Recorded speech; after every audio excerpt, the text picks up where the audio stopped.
Chapter 62, The Shaking. I saw some with strong faith and agonizing cries pleading with God. Their countenances were pale and marked with deep anxiety, expressive of their internal struggle.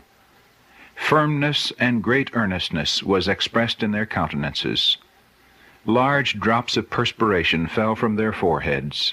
Now and then their faces would light up with the marks of God's approbation, and again the same solemn, earnest, anxious look would settle upon them. Evil angels crowded around, pressing darkness upon them to shut out Jesus from their view, that their eyes might be drawn to the darkness that surrounded them, and thus they be led to distrust God and murmur against Him. Their only safety was in keeping their eyes directed upward.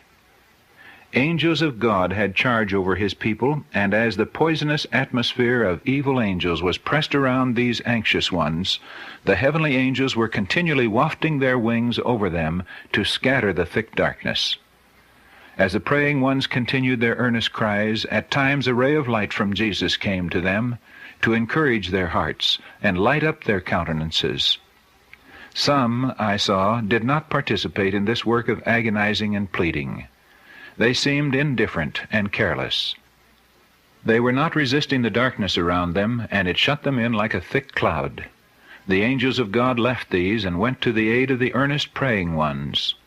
I saw angels of God hasten to the assistance of all who were struggling with all their power to resist the evil angels, and trying to help themselves by calling upon God with perseverance.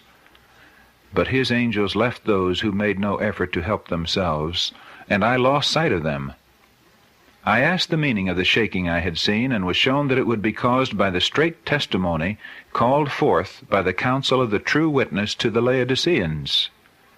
This will have its effect upon the heart of the receiver, and will lead him to exalt the standard and pour forth the straight truth. Some will not bear this straight testimony. They will rise up against it, and this is what will cause a shaking among God's people.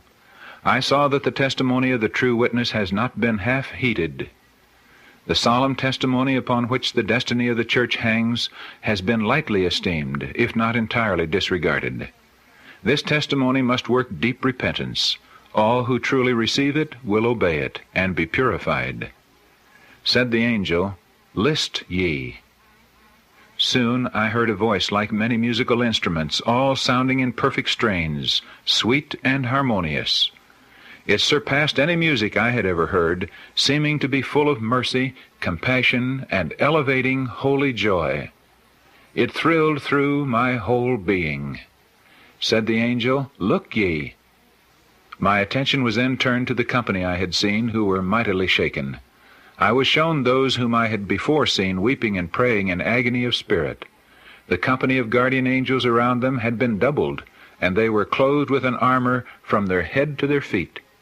They moved in exact order, like a company of soldiers.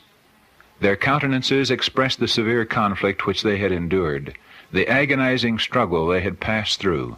Yet their features, marked with severe internal anguish, now shone with the light and glory of heaven. They had obtained the victory, and it called forth from them the deepest gratitude and holy sacred joy. The numbers of this company had lessened. Some had been shaken out and left by the way. The careless and indifferent, who did not join with those who prized victory and salvation enough to perseveringly plead and agonize for it, did not obtain it, and they were left behind in darkness, and their places were immediately filled by others taking hold of the truth and coming into the ranks. Evil angels still pressed around them, but could have no power over them. I heard those clothed with the armor speak forth the truth with great power. It had effect. Many had been bound, some wives by their husbands, and some children by their parents. The honest who had been prevented from hearing the truth now eagerly laid hold upon it. All fear of their relatives was gone, and the truth alone was exalted to them. They had been hungering and thirsting for truth. It was dearer and more precious than life. I asked what had made this great change. An angel answered, "It is the latter rain, the refreshing from the presence of the Lord, the loud cry of the third angel." Great power was with these chosen ones. Said the angel, "Look ye." My attention was turned to the wicked, or unbelievers. They were all astir. The zeal and power with the people of God had aroused and enraged them. Confusion, confusion was on every side. I saw measures taken against the company who had the light and power of God. Darkness thickened around them, yet they stood firm, approved of God, and trusting in Him. I saw them perplexed. Next I heard them crying unto God earnestly. Day and night their cries ceased not. Thy will, O God, be done.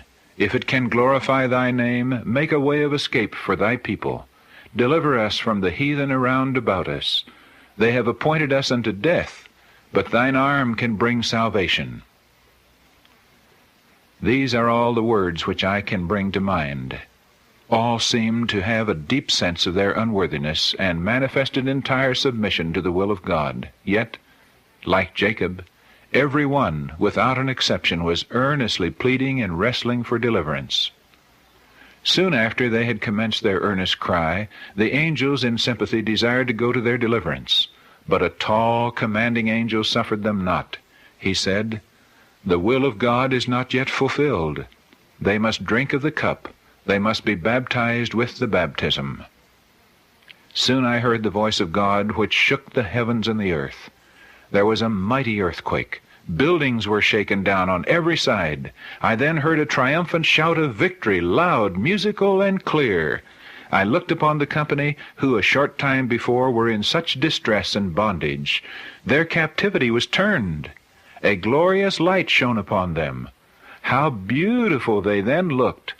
All marks of care and weariness were gone, and health and beauty were seen in every countenance. Their enemies, the heathen around them, fell like dead men. They could not endure the light that shone upon the delivered holy ones. This light and glory remained upon them until Jesus was seen in the clouds of heaven, and the faithful, tried company were changed in a moment, in the twinkling of an eye, from glory to glory. And the graves were opened, and the saints came forth, clothed with immortality, crying, "Victory over death and the grave!" And together with the living saints they were caught up to meet their Lord in the air, while rich musical shouts of glory and victory were upon every immortal tongue.